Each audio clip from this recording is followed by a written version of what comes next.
Muy buenas tardes, nuevamente continuando con nuestras segundas controversias pediátricas. Ahora abordaremos los temas de urgencias y oncohematología pediátrica. En primer lugar quiero presentar al doctor Darío Hernando Cobo Medina, que es promoción 2002 de la Universidad del Valle y actualmente se desempeña como director de posgrados clínicos, Facultad de Salud, Universidad de ICESI Cali, Colombia, quien nos hablará sobre el tema trauma craneoencefálico no accidental. Bienvenido, doctor Darío. Hola a todos, soy Darío Cobo, egresado de la promoción del año 2002. Es realmente un placer participar en estas controversias pediátricas. Felicito al Departamento de Pediatría de la Universidad del Valle por su cumpleaños número 67 y me uno al homenaje al doctor Julio César Reina, un verdadero maestro de la pediatría. Voy a hablarles en los siguientes minutos sobre trauma craneoencefálico por maltrato o trauma craneoencefálico no accidental. Hablaremos de los siguientes tópicos: definición, generalidades, epidemiología, manifestaciones clínicas, diagnóstico, tratamiento, implicaciones legales y pronóstico. En cuanto a la definición, esta es la constelación de lesiones craneanas, cerebrales y espinales que resultan del impacto infligido sobre la cabeza de lactantes y preescolares. Esta definición es importante tenerla presente y fue definida por la Academia Americana de Pediatría del año 2009 porque cambió la definición previa que teníamos o la denominación previa que teníamos, que era la de síndrome de niño zarandeado. ¿A qué se debe este cambio en la denominación?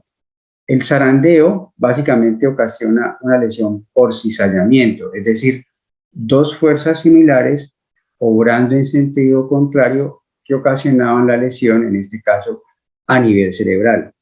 Pero hay algunas lesiones de tipo contundente, como por ejemplo fracturas, que no eran explicadas únicamente por este mecanismo de trauma.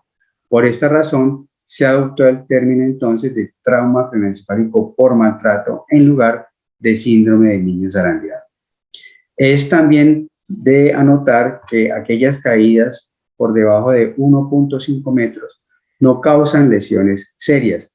Por tanto, aquellas caídas de la propia altura del niño, pues raramente van a generar una lesión importante.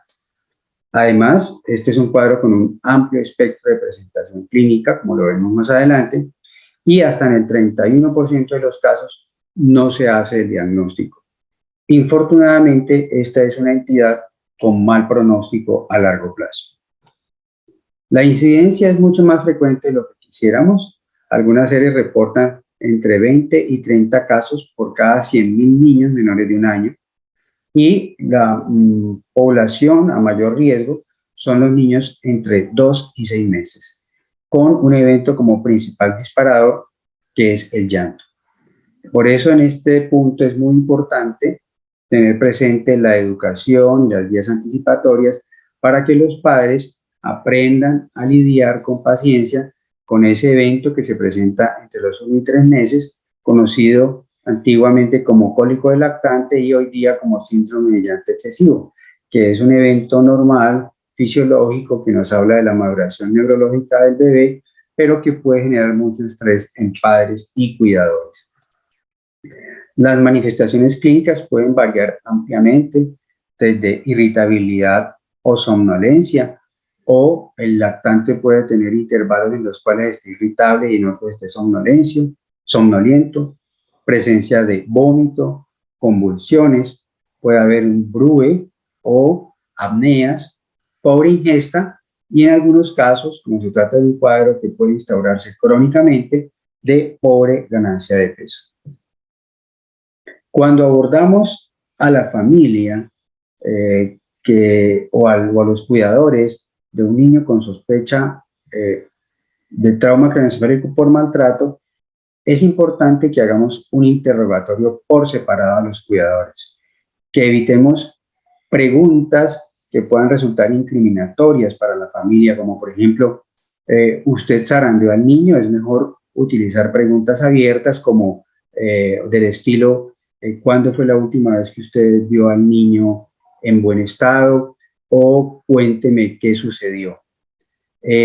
Es importante también realizar una historia clínica completa, como se hace en todos los pacientes, remarcando aquí antecedentes como maltrato previo a los padres, como las condiciones de otros hermanitos, como el uso de sustancias psicoactivas o de alcohol en la familia.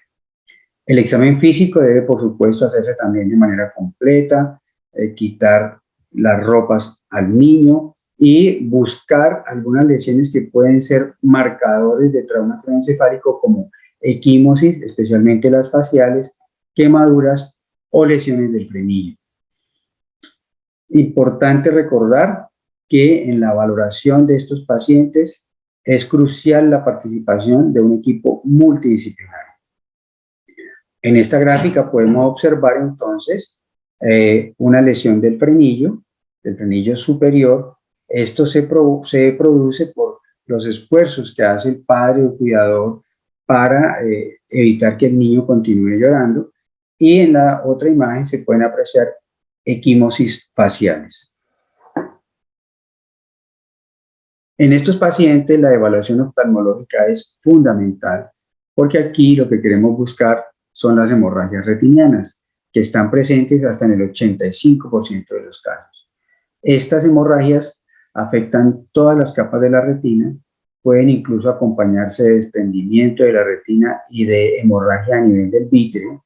Y es importante tener presente que hay otras entidades que pueden cursar con hemorragia retiniana, como las vasculopatías, las coagulopatías, la meningitis bacteriana, los traumas accidentales y las leucemias. Algunas otras entidades, como por ejemplo las convulsiones o la reanimación cardiopulmonar, no generan hemorragias retinianas. Lo ideal es que la primera evaluación oftalmoscópica se haga en las primeras 24 horas, pero posteriormente debe repetirse porque las hemorragias pueden aparecer en horas posteriores. Para hacer el diagnóstico, el examen más importante es la escanografía de cráneo simple.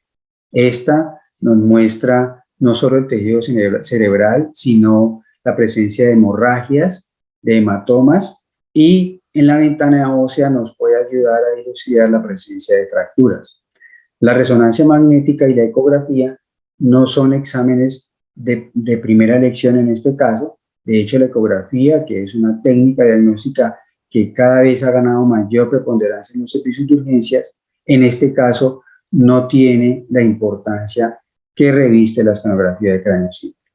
Y recordar que en todo niño con sospecha de maltrato, incluidos los niños con trauma craneoencefálico por maltrato, debe hacerse una serie de huesos largos, especialmente en aquellos menores de 2 años. Hay algunos hallazgos en el TAC que nos deben hacer sospechar la presencia de trauma craneoencefálico por maltrato. Esto es, fracturas craneanas sugestivas como que sean bilaterales, occipitales, complejas, con una diastasis mayor a 3 milímetros, que crucen la línea media o que tengan fragmentos deprimidos. En esta imagen podemos observar un bebé de 17 días con la presencia de un hematoma subdural, con una fractura ósea y con un cefalohematoma. En esta otra imagen podemos apreciar un bebé, un lactante con hematoma subdural crónico y aquí con una hemorragia aguda subdural parietal izquierda. Una pregunta que surge siempre es: ¿a quiénes tomar una neuroimagen sin tener hallazgos clínicos de trauma craneano? Esta pregunta es relevante porque en niños pequeños una neuroimagen puede requerir sedación y está siempre la inquietud acerca de la irradiación. 2 revisiones nos dan luces frente a esta pregunta. En una, ya hace varios años, señalan que aquellos niños menores de 12 meses con fracturas múltiples, fracturas costales y o equimosis en cara, debería hacérseles una TAC cerebral. Y otra revisión nos dice que aquellos lactantes menores de 6 meses con lesiones que hagan sospechar maltrato físico, debería hacerse una TAC como un examen de rutina. En cualquier caso, siempre que tengamos un lactante menor con sospecha de maltrato físico, deberíamos hacer una escanografía cerebral simple. Este es una paciente, o esta es una paciente de la institución donde yo trabajo. Es una niña que consulta a un hospital de primer nivel por lo que la madre refiere como un colapso. Es una niña de 20 meses. La paciente llega en muy malas condiciones a esta institución y es remitida inmediatamente a un nivel mayor. En la institución donde yo trabajo se encuentra una niña en muy malas condiciones generales, hace paro cardiorrespiratorio al momento del ingreso a urgencias, debe reanimarse, se intuba y cuando se toma la neuroimagen se encuentra que tiene un hematoma subdural, que tiene un gran edema cerebral, debe llevarse a cirugía, a una craneotomía. Cuando la paciente se estabiliza, se toman otras placas y se encuentra que tiene una fractura de clavícula y que tiene algunas fracturas costales ya consolidando. Todo esto pues configura un cuadro claro de maltrato infantil y en la primera imagen pues evidencia de un trauma craneoencefálico por maltrato. Otros laboratorios que podemos tomar en estos pacientes son un hemograma y pruebas de coagulación, porque puede ocurrir que el niño tenga una coagulopatía y eso explique las hemorragias retinianas o las hemorragias subdurales que el paciente pueda tener a nivel de la escanografía. También es importante tomar enzimas hepáticas y pancreáticas para tratar de documentar la presencia de lesión abdominal, y un uroanálisis nos puede ayudar también para documentar la presencia de trauma renal. En cuanto al manejo en urgencias, siempre es importante hacer una reanimación adecuada y tener en cuenta que la mayoría de las veces estos pacientes que llegan con un compromiso neurológico importante, puede ser que en ese momento no conozcamos realmente cuál es el mecanismo del trauma ni qué ocasionó la lesión, y por eso en ese momento la evolución de las lesiones secundarias puede ser impredecible. Es crucial mantener una adecuada volemia. Como en todo paciente con trauma craneoencefálico, debemos proteger la columna cervical y es muy importante controlar las convulsiones, porque estas generan mayor hipoxia, mayor isquemia y empeoran el compromiso cerebral. Es importante que tengamos en cuenta las implicaciones legales de nuestro papel como médicos en la atención de un niño con trauma craneoencefálico por maltrato y en general para cualquier niño víctima de maltrato físico o de maltrato infantil en general. Lo primero es que debemos hacer anotaciones muy precisas en la historia clínica. Hoy por hoy, en buena parte de las instituciones médicas contamos con sistemas y entonces es muy fácil copiar y pegar.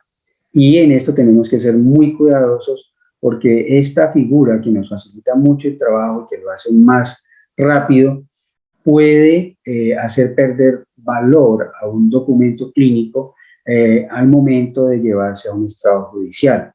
Los médicos que atendemos estos pacientes podemos ser llamados a declarar, tenemos que estar atentos a esa posibilidad y es importante que limitemos nuestro concepto a nuestro campo de experticia. En cuanto al pronóstico, los estudios han encontrado dificultades para determinarlo, sobre todo porque el seguimiento a largo plazo es difícil de hacer, pero lo que se ha podido dilucidar es que el pronóstico es peor que en el trauma accidental, que la mortalidad puede oscilar entre el 11 y el 33% y que hasta el 50% de los pacientes pueden tener secuelas como ceguera. Esta es más debida al daño cerebral que a la hemorragia retiniana. También secuelas como parálisis cerebral, hidrocefalia y convulsiones. Los efectos cognitivos a largo plazo son difíciles de evaluar en aquellos pacientes que no tienen lesiones severas, porque claramente un niño que ha sido maltratado físicamente va a tener otras condiciones adversas alrededor, como ingesta alimentaria inadecuada, una escolarización inadecuada, un grupo familiar o una red de soporte de menor calidad que la del niño que no es sometido a maltrato. Entonces, todos estos factores pueden hacer que los efectos cognitivos a largo plazo no sean los mejores o sean deleterios, pero no sabemos si realmente es por esto únicamente o también debido al trauma, a las secuelas del trauma craneoencefálico. Aquí podemos apreciar un niño con un trauma craneoencefálico por maltrato, en el cual se aprecian hematomas subdurales crónicos, la presencia de una hemorragia interhemisférica, ya que hay un sangrado agudo parietal, y 2 años después, este mismo niño, la escanografía muestra ya un catéter de derivación ventrículo peritoneal, hidrocefalia, encefalomalacia y disminución del volumen cerebral.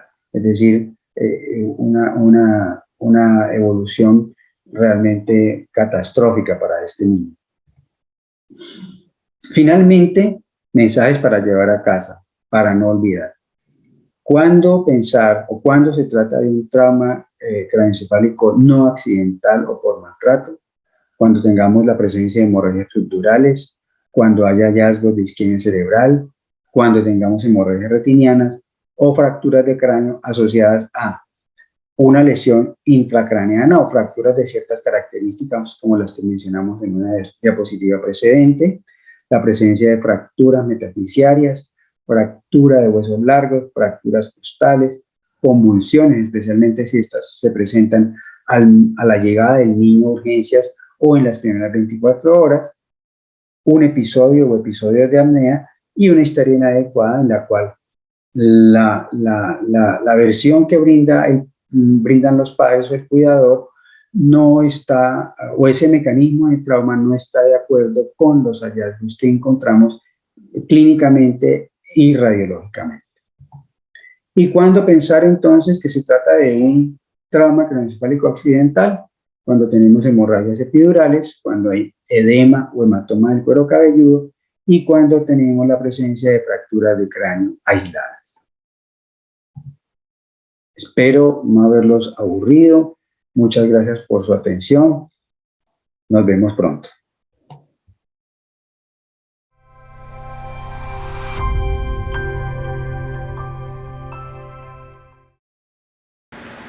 Muchas gracias, doctor Darío, por su excelente presentación. A continuación, le damos la bienvenida a la doctora Maribel Valencia. Ella es promoción 2008, Universidad del Valle, pediatra intensivista, quien actualmente trabaja en la Fundación Clínica Infantil Club Nobel de Cali, Colombia. Ella nos hablará sobre el tema el niño con estado mental alterado, cómo enfocarlo. Bienvenida, doctora Maribel. Cordial saludo. Primero que todo, agradecer al equipo organizador por la invitación y el privilegio de estar compartiendo con ustedes esta conferencia sobre el estado mental alterado en el paciente pediátrico. ¿Cómo abordarlo? No tengo ningún conflicto de interés. Este es el recorrido que haremos, esta es nuestra agenda, para darnos unas herramientas esenciales en el abordaje y manejo del niño con estado mental alterado. Lo primero que debemos hacer es definir qué es la conciencia. Y la conciencia es esa actividad mental del propio sujeto que permite sentirse presente en el mundo y en la realidad. Ese es el estado de conocimiento de uno mismo, del entorno, relacionado con un estado de vigilia. Ese estado mental puede alterarse de manera aguda, transitoria o gradual o de manera permanente. Y aquí tenemos un espectro de presentación de ese estado mental alterado, desde un estado exaltado como es el delirium o un estado completamente deprimido como es el coma. Nos concentraremos en los estados mentales alterados con alerta reducida. El primero a definir es la confusión. Este es el caso en el que el paciente tiene una incoherencia en el pensamiento y la acción, pero todavía tiene contacto con el entorno. En la letargia perdemos ese estado de vigilia, pero conserva la habilidad comunicativa haciendo un estímulo adecuado no vigoroso. Se va comprometiendo aún más y ya no tengo vigilia y comunicación y necesito estímulos no dolorosos en el caso de la obnubilación. Ya en el estupor se requiere un estímulo doloroso, pero característica es que aquí todavía tengo los reflejos conjuntival y palpebral presentes. Ya en el estado de coma tengo alteración total, donde no tengo vigilia, no hay habilidad comunicativa, se pierden los reflejos encefálicos, donde no hay respuesta al estímulo doloroso y hay ausencia de la respiración, es una respiración irregular. El estado de coma es la pérdida de la conciencia, la motilidad voluntaria y la sensibilidad con conservación de las funciones vegetativas. Viene del griego kowa, que significa sueño profundo. Entonces el coma es ese estado de sueño patológico del cual el paciente no despierta por estímulo alguno. Recordar de la fisiopatología la importancia de la integridad de mi sistema reticular activador ascendente o SARA y la integridad del tálamo, hipotálamo y la neocorteza. Tengo dos vías de activación, una por neuronas colinérgicas que me van a llevar ese estímulo excitatorio y lo van a llevar hasta el tálamo, hasta el hipotálamo y hasta la corteza cerebral. La otra vía, a través de neuronas serotoninérgicas y noradrenérgicas que se encuentran en la parte superior del tronco encefálico, me van a emitir señales que van a la corteza y al hipotálamo. Importante de esta vía que no pasa por el tálamo. Reitero, la integridad de este sistema es la que me permite tener una conciencia adecuada. La incidencia del coma traumático y no traumático en el paciente pediátrico se describe en 30 por 100.000 para los niños y 160 por 100.000 para los lactantes. En los adultos, la principal causa de estado de coma persistente no traumático es la lesión aguda primaria y la lesión secundaria. En nuestros hijitos, la etiología generalmente es neuroinfección, causas tóxicas, metabólicas, epilepsia, de acuerdo a ese estudio presentado. Si lo miramos por grupos etarios, tenemos que, dependiendo del grupo etario, también tendremos una principal representante. Sin embargo, vemos que la principal etiología es la infección, el trauma, incluyendo el maltrato, y las causas metabólicas y tóxicas. De esta manera, el diagnóstico clínico del estado mental alterado realmente es fácil. Lo que es difícil es encontrar la etiología, buscar esa afección lesional o proceso tóxico responsable e implicado, realizando un examen detenido y empleando métodos complementarios. Ese es nuestra obligación, ese es nuestro trabajo, es determinar la causa de la disfunción cerebral y establecer si esta es reversible o no. Se recomienda entonces hacer una aproximación metódica para evitar que se nos escapen cosas, para identificar y tratar la causa. De esta manera se recomienda un abordaje sistemático. Vamos a tener aquí 5 elementos fundamentales. El primero es la estabilización de nuestro paciente. Siempre que tenemos un niño crítico hacemos nuestro triángulo de aproximación pediátrico, esa apariencia, ventilación, circulación, si están comprometidas, que me van a determinar situaciones de riesgo y detectar patología sistémica con riesgo vital. El niño está en dificultad respiratoria, falla respiratoria, requiere intubación orotraqueal. El niño está en choque, ¿cuál es su etiología? Es un choque hipovolémico, necesita reanimación hídrica. Es un niño que tiene adicionalmente una condición de riesgo neurológico con riesgo vital. Es un niño que tiene signos de herniación cerebral, signos de hipertensión endocraneana, que necesitan hacer aseguramiento de vía aérea, manejo no farmacológico, medidas farmacológicas como terapia hiperosmolar y determinar la causa. Porque si esta causa es, por ejemplo, un hematoma subdural, un hematoma epidural, requeriremos un manejo neuroquirúrgico. Hablaremos más adelante de otras ayudas diagnósticas que tenemos aquí para detectar si tengo una patología estructural o no implicada. Y muy importante en esa búsqueda, en esa labor detectivesca que tenemos, la valoración de nuestra historia clínica, examen físico completo, con especial atención en esta valoración neurológica acerca de A, los patrones respiratorio, pupilar, ocular y motor, B, la profundidad de coma y C, buscar la etiología con un mapa mental que vamos a compartir más adelante. Y preguntarnos si necesitamos ayudas diagnósticas adicionales. Este es para recordar el abordaje desde la historia clínica. Es pensar en esas causas asociadas. Ahí está el listado. Lo más importante de tener el listado es poderlo buscar y ejecutar cuando estoy frente a mi paciente, cuando estoy frente a los padres, cuando estoy frente a los familiares, buscando prodromos, buscando causas infecciosas, buscando trauma. Sospecha de maltrato, que tenemos siempre que tenerlos en mente también. Factores de riesgo personales, historia familiar, que me ayuden a orientarme a esa etiología diagnóstica. Y el examen físico también me dará otras herramientas para ir sumando esas herramientas de ese rompecabezas que yo tengo que armar al final y decir, la etiología es esta. Entonces, ese examen físico, recordar cosas con palidez, ictericia, que me ayuden a pensar en una falla hepática, o edemas, que me ayuden a pensar en causa renal, petequias, fiebre, hipotermia, que me indiquen causa infecciosa, el estado de choque, que debemos detectar y manejar inmediatamente, la presencia de arritmias. Y aquí importante recordar la monitorización del ritmo, la realización de un electrocardiograma de 12 derivaciones que me permita además realizar el QTC, realizar el QT corregido. Valorar completo, búsqueda también en abdomen, podemos encontrar ahí lesiones y no olvidarnos de la importancia de valoración neurológica completa, incluyendo signos meníngeos y valoración de pares craneales, sumado a los otros elementos que vamos a profundizar.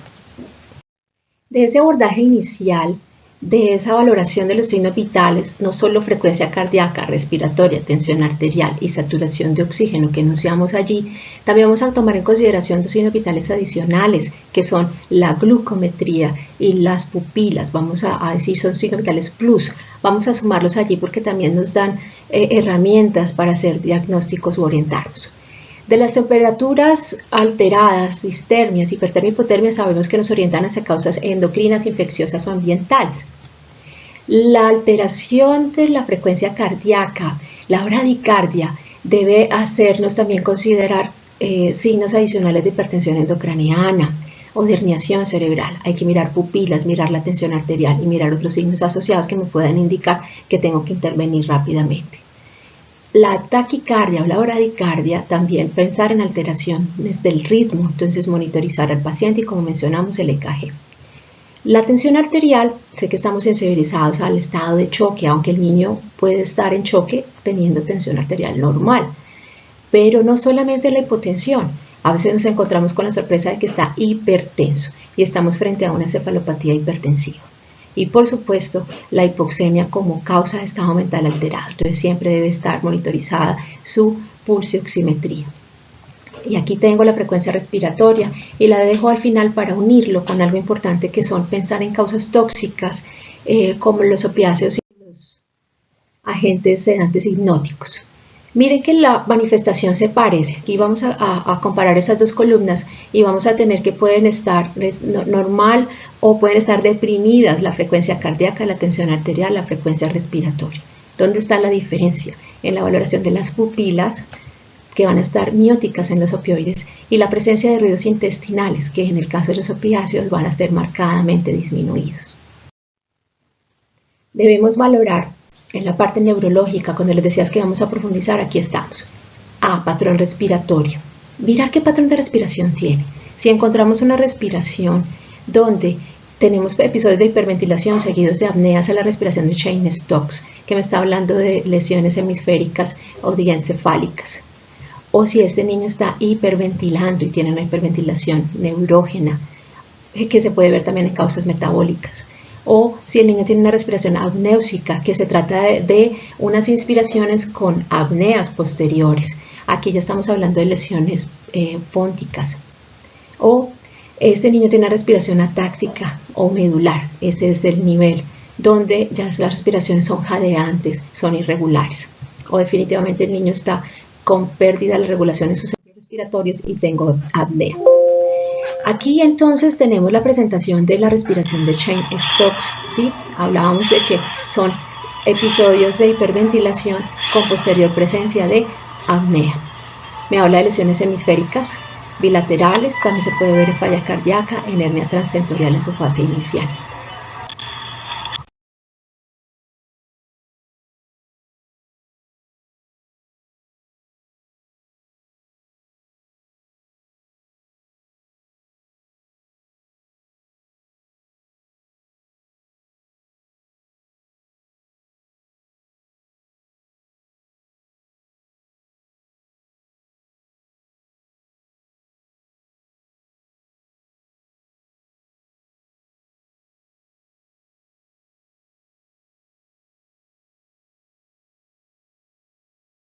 Y dentro de las hiperventilaciones neurogénicas tenemos aquí la respiración de Kussmaul, que son respiraciones rápidas, profundas, que se pueden ver en lesiones mesencefálicas, en lesiones protuberanciales, pero que es también característica de los niños con cetoacidosis diabética. Vamos a ver también la respuesta pupilar. Aquí la alteración puede ser miosis o midriasis. Recordar que las pupilas pequeñas, reactivas, las puedo ver en lesiones diencefálicas y en lesiones metabólicas tóxicas. Las lesiones hipotalámicas tienen una característica importante, recordemos el síndrome de Horner. Tengo una pupila que está contraída y tengo ptosis palpebral y anhidrosis de ese mismo lado. Las lesiones mesencefálicas me dan 4 tipos diferentes de presentación que los tenemos aquí. Si la lesión es tectal, tengo pupilas que empiezan a dilatarse, puedo tener hipus pupilar, pero están fijas, no reactivas. Las lesiones en puente me dan pupilas puntiformes y ya las herniaciones de la transtentorial me da ya midriasis, ¿sí? Poco reactivas o mejor dicho fijas, y ya la uncal me da una midriasis paralítica. De ese examen ocular, que es el tercer elemento que sumamos allí, no solamente valorar si es midriasis o mimiosis, buscar otros signos como por ejemplo el nistagmus, me habla de una lesión estructural del sistema nervioso, entre otros. El esoftalmos, que me puede hablar de una enfermedad de Graves, la oftalmoplegia, que me puede hablar de aumento de la presión intracraneana, o proptosis, como pasa en la celulitis orbitaria, o la presencia de ictericia en las escleras, que me sugieran una encefalopatía hepática, o desviación de la mirada, como pasa en el estado epiléptico, presencia de una crisis convulsiva, o déficit de la corteza visual, como puede pasar ante un evento cerebrovascular. Vamos también a valorar la profundidad del coma a través de 2 escalas validadas, que es la escala de coma de Glasgow y la escala de Westcott de Ford. La escala de coma de Glasgow fue creada en 1974, usada por primera vez, y es creada para valoración del coma traumático en adultos. La hemos extrapolado a niños, hay una consideración especial que ya vamos a ver a continuación, y se habla de que es fiable su uso para controlar el curso clínico en pacientes en coma sin causa clara, incluso pacientes de coma no traumático. En algunos pacientes puede ser difícil su valoración. Por ejemplo, en aquellos pacientes que tienen dificultad para la apertura ocular, porque tienen trauma facial, porque tienen un edema periorbitario o trauma ocular directo. En la respuesta verbal, porque está intubado, porque tiene traqueostomía, porque tiene trauma maxilar, edema lingual, o tiene afasia, o tiene cualquier otra alteración o efecto sedante que me está impidiendo una respuesta verbal adecuada. Y la respuesta motora, recordar que es la mejor respuesta motora. En aquellos niños que tienen lesiones medulares, que tienen cuadriplegia, por ejemplo, no podrá responder a la orden de movimiento de sus extremidades, pero si puede sacar la lengua o puede cerrar sus ojos, es la mejor respuesta motora. Para estos casos vamos a ver que tenemos la escala alternativa de Ford, y aquí lo que mencionábamos, la diferencia de la escala de coma de Glasgow en niños grandes y adultos con los lactantes es la respuesta verbal. En los lactantes vamos a ver su capacidad para balbucear, el llanto, si se controla o no se controla con los padres, y ya los sonidos incomprensibles y sin respuestas pues corresponden a al mismo ítem de valoración de la respuesta verbal de los niños mayores. Esta es la escala de coma de Ford, o el Ford Score. Esta escala, miren que valora respuesta ocular, respuesta motora, pero valora adicionalmente reflejos del tronco encefálico y de la respiración, patrones respiratorios, que la hacen útil en aquellos pacientes en que es difícil o tiene limitaciones la escala de coma de Glasgow, como ya lo revisamos. Entonces, hay estudios, una revisión sistemática en niños acerca de esta escala de coma de Ford. Y este Ford Score se sugiere que es equivalente a la escala de coma de Glasgow para la valoración de factores pronósticos. No se demuestra su superioridad, entonces es una alternativa. Importante definir también dentro de los protocolos institucionales. La búsqueda de la etiología es fundamental. Este es nuestro mapa mental. ¿Qué tenemos? Tenemos un niño que está hipoxémico, que está en ahogamiento, que está en paro cardiorrespiratorio, que está en choque, un niño traumatizado. Tenemos un niño que está con trastorno metabólico porque está hipoglicémico, o tiene uremia, o tiene hiperamonemia, o es un niño con una tirotoxicosis, o está intoxicado, o tiene una disnatremia, o tiene alteración del magnesio, o tenemos un niño con encefalopatía hipertensiva, o es un niño con epilepsia, o tiene una hidrocefalia, o tiene una enfermedad vascular tipo evento cerebrovascular isquémico o hemorrágico, pasa por ejemplo en nuestros niños con anemia de células falciformes, o es un niño con vasculitis, como pasa en las enfermedades autoinmunes, o es una presencia de una lesión intracerebral tipo tumor. Aquí tenemos el resumen de nuestro abordaje. Recordar, siempre primero nuestra estabilización inicial, la búsqueda de lesiones de riesgo amenazante para la vida, complementar con mi examen físico y determinar si tiene trauma o no, para determinar si tiene lesión estructural o no. De esta manera vamos a determinar si este niño necesita aseguramiento de la vía aérea, el niño con Glasgow menor o igual a 8, o el niño que está en falla respiratoria, que está hipoxémico y no es capaz de mantener su adecuada oxigenación, está en falla respiratoria, requerirá aseguramiento de vía aérea. Recordar la importancia de la glucosa, tratar la hipoglicemia, recordar los accesos venosos, recordar la monitorización, el EKG y la valoración neurológica, búsqueda en el examen físico de causas reversibles y determinar si está con intoxicación. No usamos cóctel de coma en los niños de rutina, solo lo enfocamos a la sospecha de la intoxicación si así lo tenemos. Las ayudas diagnósticas, necesitamos descartar lesión renal, entonces función renal completa, función hepática completa. Los gases sanguíneos importantísimos para determinar acidosis metabólica de anión Cap elevado, entonces gases con sodio, potasio, cloro, ya tendremos con el gas del bicarbonato para buscar anión Cap elevado, allí hay diagnóstico diferencial. Recuerden, intoxicaciones importantísimo como alcohol, acetaminofén, salicilatos que me van a dar anión Cap elevado.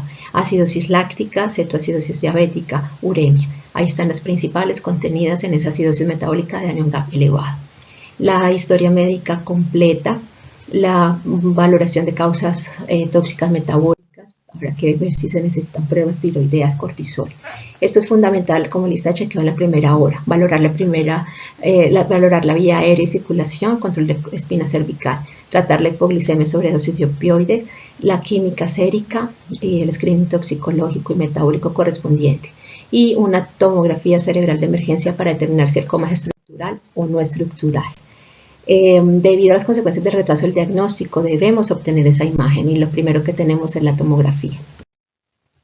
De esa manera, si tenemos cosas en el examen físico que me determinan una lesión estructural, ya lo dijimos, lo primero es el TAC y valoración por neurocirugía. Si no hay signos focales, nos vamos a ir hacia las causas tóxicas metabólicas y ver si necesita ayudas especiales como una resonancia magnética cerebral o electroencefalograma. No olvidarnos en la historia de infecciones de la necesidad de descartar meningitis. Habrá que realizar también punción lumbar. Definitivamente el tratamiento depende de la causa desencadenante. Debemos descartar lesiones amenazantes y lo que daba el cóctel de coma. Destroza, 0.5 a 1 gramo por kilo, solo si hay hipoglicemia. Naloxona, 0.2 miligramos por kilo, solo si hay intoxicación por opioides. Flumazenil, 0.01 miligramos por kilo, solo si hay intoxicación por benzodiazepinas. Manejo del edema cerebral con terapia de hiperosmolar o hipertensión endocraneana solamente si hay presencia de signos de edema cerebral. Recordar las medidas de protección cerebral, yo le llamo normotodo, normotenso, normoxémico, normocárnico, normoglicémico. Todo en condiciones que no aumenten o incrementen su metabolismo. Buscar la etiología es fundamental, nos insisten las guías de encefalopatía del 2021. Búsqueda, asimismo tormenta de citoquinas, la sepsis, el estado refractario. Es nuestra habilidad clínica la que va a permitir buscar e identificar la causa. Recordemos siempre lo importante de la estabilización e identificar diagnósticos que requieran manejo de emergencia. Búsqueda a través de esa historia clínica, el examen físico, estudios dirigidos de acuerdo a nuestra sospecha, identificar y tratar la causa para garantizar la supervivencia de nuestro paciente. Muchísimas gracias.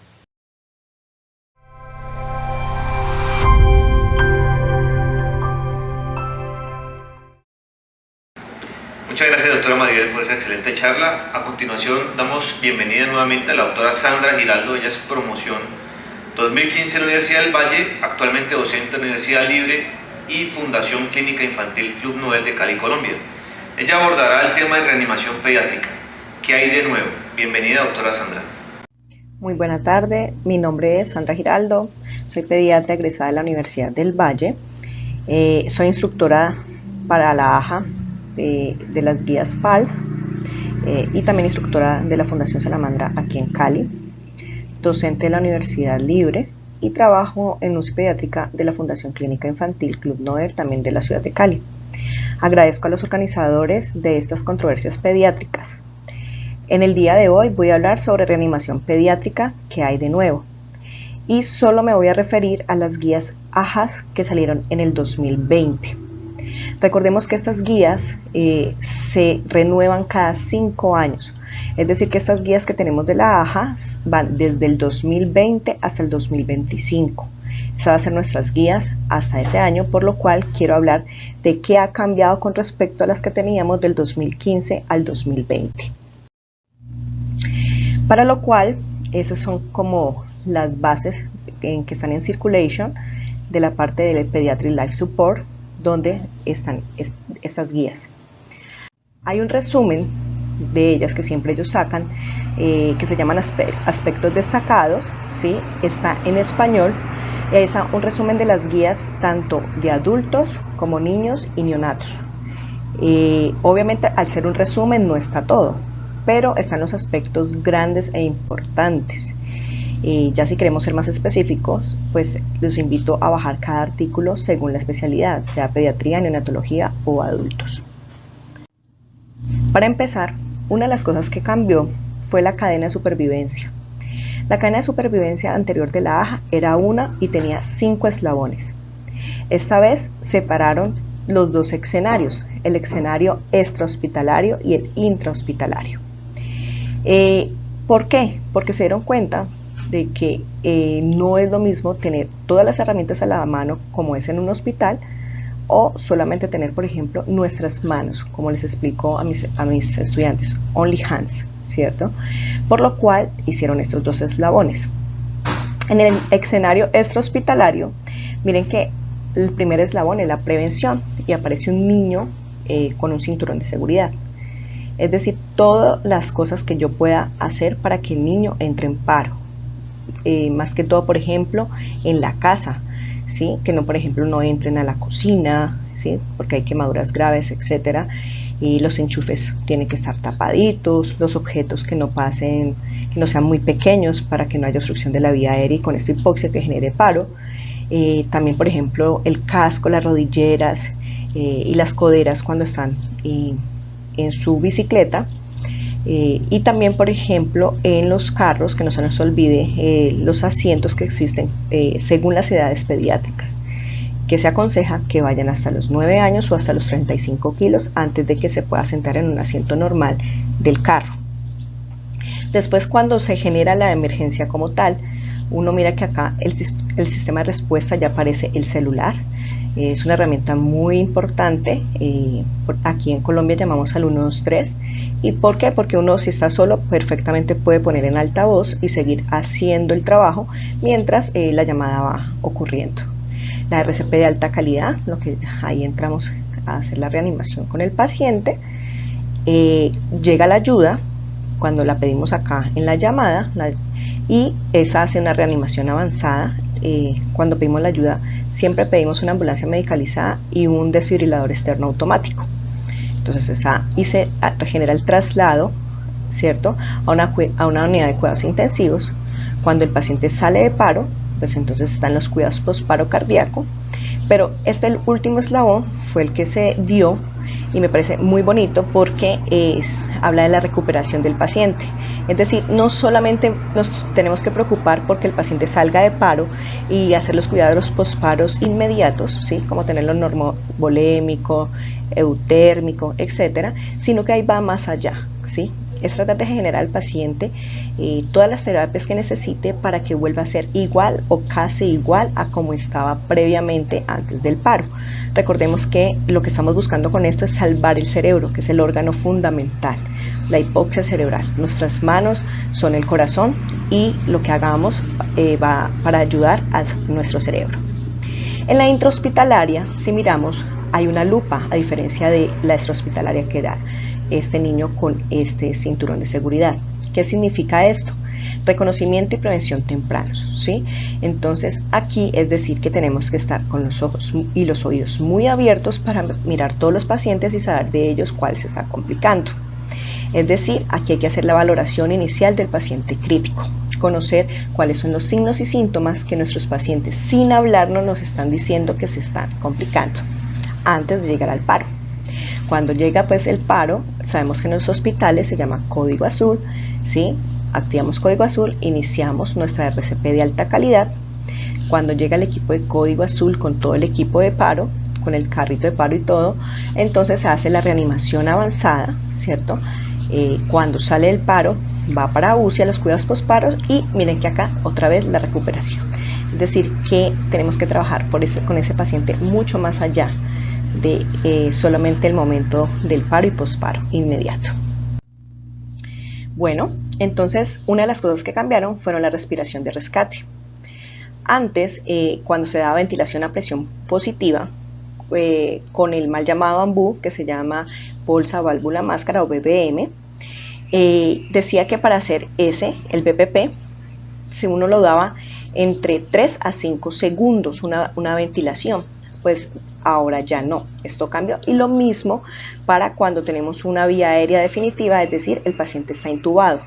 Antes las guías del 2015 al 2020 nos decían que había que dar una ventilación cada 6 segundos. ¿Qué nos dice ahora?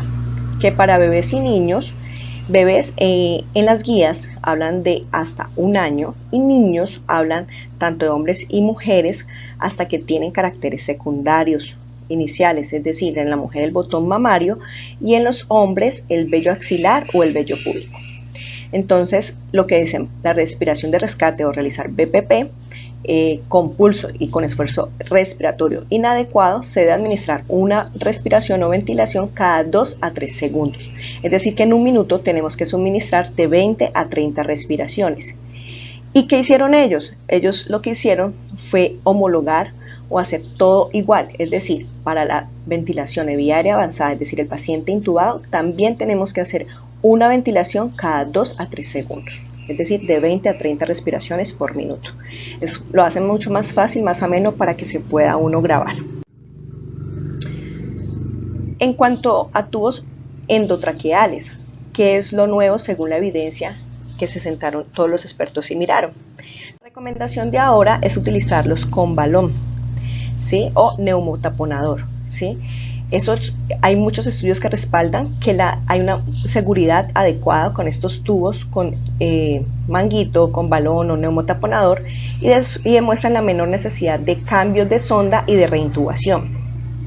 También ellos pueden reducir el riesgo de broncoaspiración y la estenosis subglótica, porque uno piensa que pues con balón se puede generar, se vio en los estudios que es muy rara, ¿sí?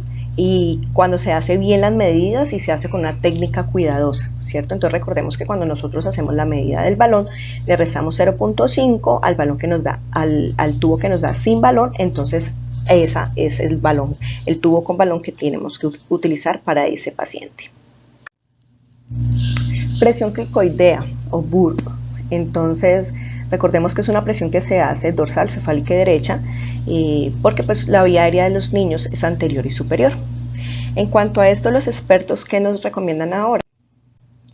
Nos recomienda que no se debe hacer de rutina, ¿sí? Durante la intubación de pacientes pediátricos. ¿Por qué? ¿Qué se vio? Que en estudios rutinarios esta presión reduce la tasa de éxito de la intubación y no reduce la tasa de regurgitación o de broncoaspiración. Entonces, la idea es no utilizar esta presión frecuentemente, ¿sí?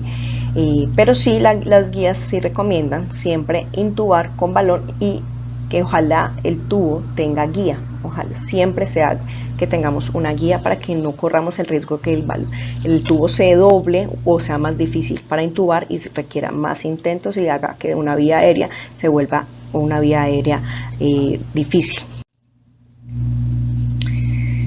En cuanto a adrenalina o epinefrina, cuando ya el paciente está en paro. ¿Qué significa paciente en paro? Son dos definiciones en pediatría. Uno, que el paciente no tenga pulso y no respire o solo jadee, ¿cierto? O dos, que el paciente esté jadeante, ¿sí? Que esté respirando mal, que tenga un pulso menor de 60 con signos de bajo gasto. Entonces el paciente que tenga, ese también es un paro en pediatría, que es lo bueno, lo que nos diferencia a los de adultos, porque los de adultos sí tienen que haber ausencia de pulso y respiración.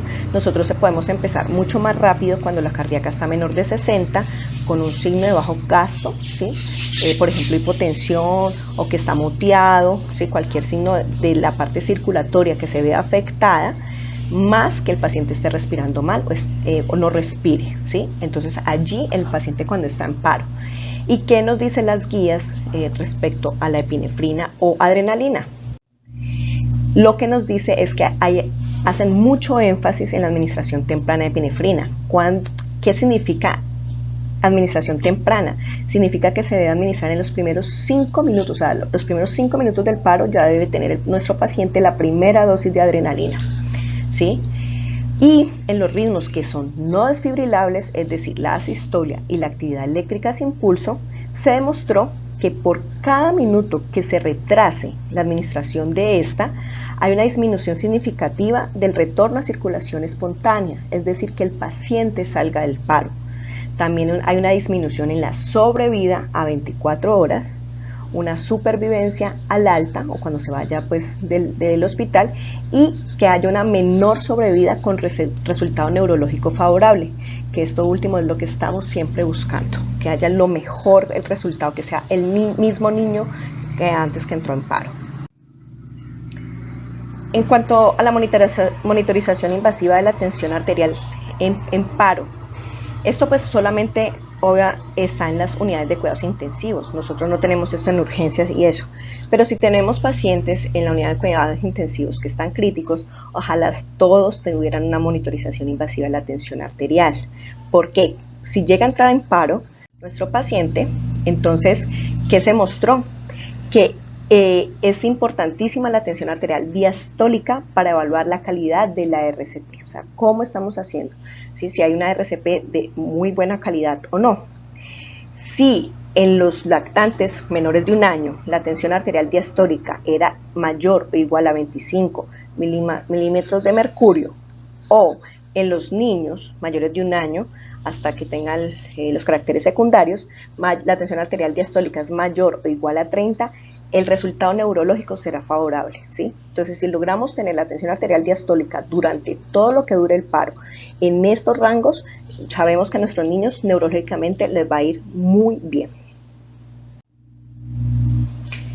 Ya en cuanto a la evaluación y apoyo para sobrevivientes de un paro cardíaco, ¿sí? Lo que estamos hablando del último eslabón, ¿sí? De la recuperación que se vio.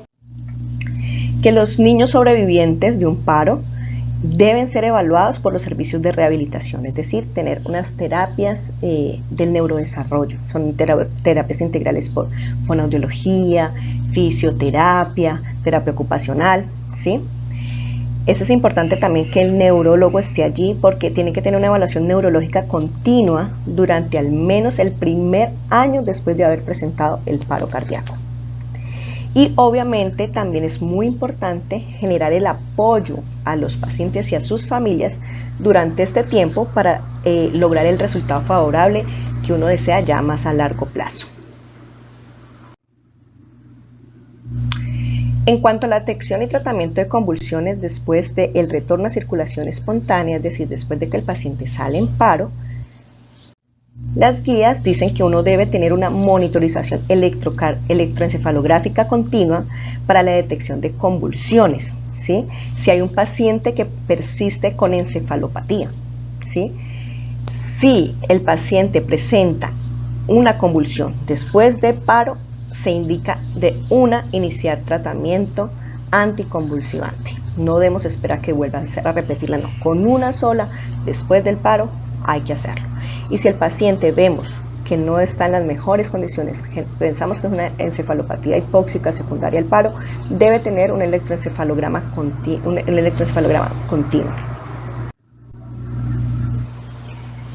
En choque séptico, en cuanto a los bolos de líquidos, los expertos, según la evidencia, hablaron de que pacientes con choque séptico se puede administrar entre 10 cc por kilo o 20 cc por kilo con reevaluación frecuente. Es decir, cada vez que se administre un bolo, tanto sea de cristaloides o ya después de coloides, tenemos que siempre mirar los signos de sobrecarga, ¿cierto? Entonces, auscultar muy bien los pulmones, que no hayan crépitos, o en el hígado, cómo está, que no haya hepatomegalia. Las nuevas guías, si me salgo un poquito de estas, ya de choque séptico como tal, pediátrico, están hablando mucho más conservadores en cuanto a la administración de líquidos y están hablando que los pacientes ojalá sean de 5 a 10 cc por kilo, ya los 20 no. Porque la sobrecarga de líquidos puede provocar un aumento de la morbilidad y mortalidad, también se ha visto. Entonces, un balance muy positivo mata a los pacientes. Y en ensayos recientes también pacientes que recibieron volúmenes de líquidos más altos o una reanimación con líquidos más rápida tenían más la probabilidad de desarrollar una sobrecarga de líquidos clínicamente significativa y también requerirían ventilación mecánica. Entonces también es importante. Choque séptico y la lesión del vasopresor. En estas guías hablan que en el choque séptico refractario a líquidos uno debe iniciar lo primero, adrenalina. Si no tenemos adrenalina, sería noradrenalina como infusión vasoactiva inicial. Ya lo último se podría considerar la dopamina. Recordemos que el vasopresor que se puede administrar por vía periférica sería la adrenalina, pero muy bien diluida, ¿sí? Hay unos estudios, pero muy pequeños, que también soportan que podríamos iniciar la noradrenalina, pero no es muy grande los estudios como sí hay con epinefrina. Muy bien diluido se puede iniciar. En choque séptico, administración de corticosteroides cuando ya el paciente no responde a vasopresor. Entonces, estas guías dicen que para los bebés y los niños que no responden a los líquidos y que requieren apoyo vasoactivo, también pueden empezar los corticosteroides en dosis de estrés. Esto ha generado mucha controversia, hay otras guías que no lo apoyan mucho, hay guías que dicen que no. Entonces, yo nomás les estoy informando sobre estas guías, lo que dicen que sí se debería utilizar. En cuanto a choque hemorrágico, y este solamente se genera en trauma, entonces un choque hemorrágico hipotensivo después de un trauma es razonable administrar obviamente productos sanguíneos, ¿sí? Entonces ya los glóbulos rojos, las plaquetas, el crioprecipitado, plasma, ¿sí? Cuando estén disponibles en lugar de cristaloides para realizar la reanimación de volumen continua. Ya para terminar, estas son las guías, estas son las extrahospitalarias con un solo reanimador, ¿sí? Los invito a que las descarguen y las vean, que acá está lo que cambió, una respiración cada 2 a 3 segundos cuando tengamos el BPP. Recuerden que cuando llegue el DEA, ¿sí? Hay que hacer lo que dice el DEA. Gracias a Dios el DEA detecta el ritmo y uno lo que tiene que hacer es hacer lo que le dice, desfibrilar o no desfibrilar. Esta también es igual, sino que son con 2 reanimadores. Ahí ya uno no genera masaje cardíaco 30 masajes por 2 ventilaciones, sino que se hacen 15 masajes cardíacos por 15 compresiones por 2 ventilaciones. Esta es la guía ya para el manejo intrahospitalario, ¿sí? Donde aquí ya están los ritmos, los que requieren desfibrilación, que es la fibrilación ventricular y la taquicardia ventricular sin pulso, y como tal los no desfibrilables, que es la asistolia y la actividad eléctrica sin pulso. Miren aquí lo de la adrenalina muy bien dibujada lo antes posible. Recordemos que son en los primeros 5 minutos. En estas guías, y por ejemplo, estas están en el resumen de la AJA en español, habla de la calidad de la RCP, todo lo que tenemos que tener en cuenta para estar haciendo una buena RCP, ¿sí? La dosis de descarga que tenemos que hacer cuando tenemos un ritmo desfibrilable, los fármacos que debemos utilizar, cómo los utilizamos, manejo de la vía aérea avanzada, y las causas reversibles, las H's y las T's, que siempre buscamos en los ritmos no desfibrilables. Bueno, esto era todo lo que tenía para compartir. Mi invitación también es que podamos siempre transmitir nuestro conocimiento, porque cuando uno enseña, dos aprenden. Es una frase de Robert Heinfein. Muchas gracias a todos. Buenas tardes.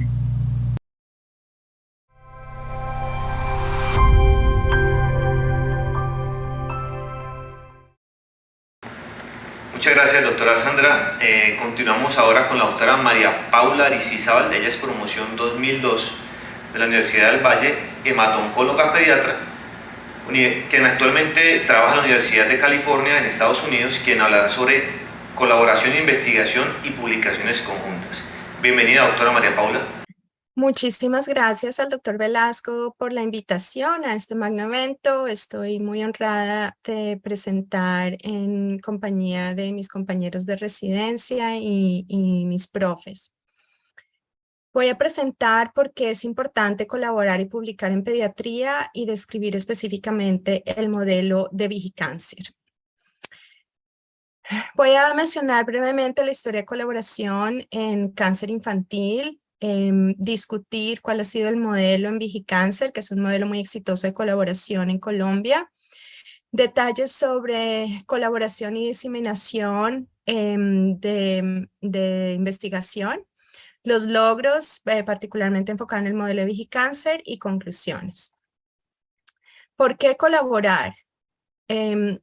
Realmente es muy importante colaborar en pediatría en Latinoamérica, ya que en Latinoamérica y el Caribe está el 8% de la población infantil mundial. Entonces realmente es de gran impacto poder entender qué es lo que está pasando en nuestros países. Las colaboraciones académicas en pediatría tienen el potencial de mejorar la comprensión de problemas de salud en los países de ingreso bajo y mediano, y definitivamente hay muchos beneficios de colaborar en investigación, como acceso a investigadores con experiencia, difusión de políticas de salud basadas en evidencia luego de completar las investigaciones, intercambio de conocimiento entre colaboradores, desarrollo e implementación de innovaciones que benefician a pacientes, a proveedores de salud y a los investigadores, obviamente, fortalecimiento de la capacidad para ampliar intervenciones efectivas. Esto es muy importante porque a través de una plataforma de colaboración se puede hacer multiplicación de estas intervenciones efectivas, y algo que es muy importante para nosotros en países de ingreso bajo y mediano, las alianzas que promueven la justicia social. Específicamente usando el ejemplo de cáncer infantil, que ha sido un ejemplo de colaboración muy exitoso en todo el mundo, quiero mencionar que el cáncer infantil es un problema de salud pública muy importante en el mundo, donde tenemos más de 400,000 casos nuevos por año. Desafortunadamente, aunque en los países de ingreso bajo y medio, la mayoría de los pacientes son diagnosticados en estos países, aún hay un gran porcentaje de estos pacientes que no son diagnosticados, como ustedes pueden ver, 55% comparado con un 6% en los países de ingreso alto. Entonces, desafortunadamente, solo el 20 a 30% de los pacientes en el mundo reciben un diagnóstico oportuno y tratamiento adecuado. Sabemos que la sobrevida global a 5 años se puede alcanzar mayor del 80%, cuando tenemos un diagnóstico temprano y tratamiento disponible. Esto desafortunadamente nos ha llevado a lo que llamamos la brecha de sobrevida mundial, donde ustedes ven que en los años 50 la sobrevida era 0%, pero los países de ingreso alto han hecho un avance significativo en la sobrevida a través de la colaboración y los grupos cooperativos de tratamiento. Y desafortunadamente en los países de ingreso bajo y medio, como ustedes ven, la sobrevida se ha mantenido más o menos entre un 30 y un 60%. Entonces realmente nuestra meta es lograr que esta brecha de sobrevida en nuestros países sea eliminada. Una de las estrategias que se ha utilizado para eliminar esta brecha son los programas de hermanamiento, que es cuando un centro de excelencia en oncología en un país de ingreso alto establece una colaboración con un país de ingreso bajo o medio en un centro de cáncer y colabora con una fundación o asociación local. Las metas de estos hermanamientos son mejorar la sobrevida de los niños con cáncer, transmitir conocimientos a los equipos, compartir tecnología y avanzar las habilidades organizacionales. Hay bastante evidencia en la literatura de que los hermanamientos han mejorado los resultados en los países de ingreso bajo y mediano, y como consecuencia ha habido un incremento en el interés de investigación en oncología pediátrica. Definitivamente hay un gran potencial de mejorar los resultados clínicos para los niños con cáncer en los países de ingreso bajo y mediano mediante la generación de conocimiento cuando colaboramos, aumento de las actividades de transferencia de recursos y de conocimientos, evaluación específica de variables pronósticas y protocolos de tratamiento para entender los resultados clínicos y responder a preguntas de relevancia principales para los países de ingreso bajo y mediano. Yo personalmente estaba involucrada en un programa de hermanamiento en la frontera aquí de California con México y he evidenciado el éxito de estos programas. ¿Qué tipo de preguntas nos hacemos cuando realizamos investigaciones en los países de ingresos bajo y mediano? Por ejemplo, ¿cuál es la incidencia de cáncer y las asociaciones en nuestros países? ¿Por qué los niños llegan a los centros de tratamiento con enfermedades tan avanzadas?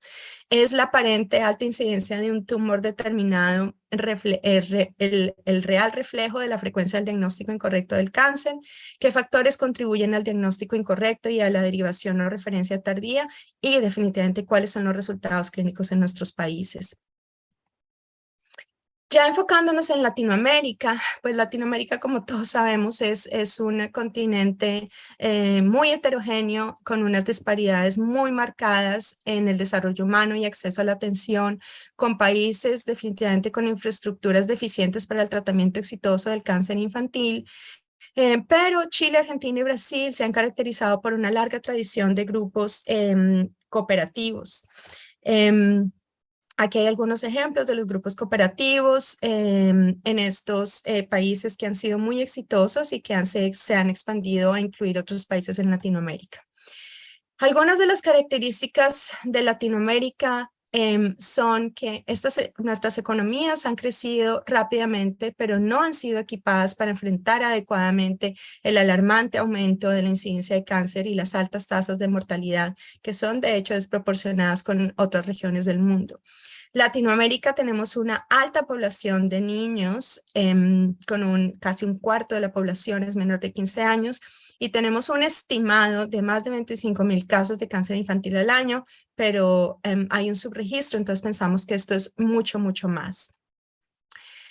En relación a infraestructura, cultura organizacional, sistemas de datos y experiencia, sabemos que cuando hay participación en grupos colaborativos sostenida, esto tiene un grandísimo impacto en la atención y en los resultados clínicos.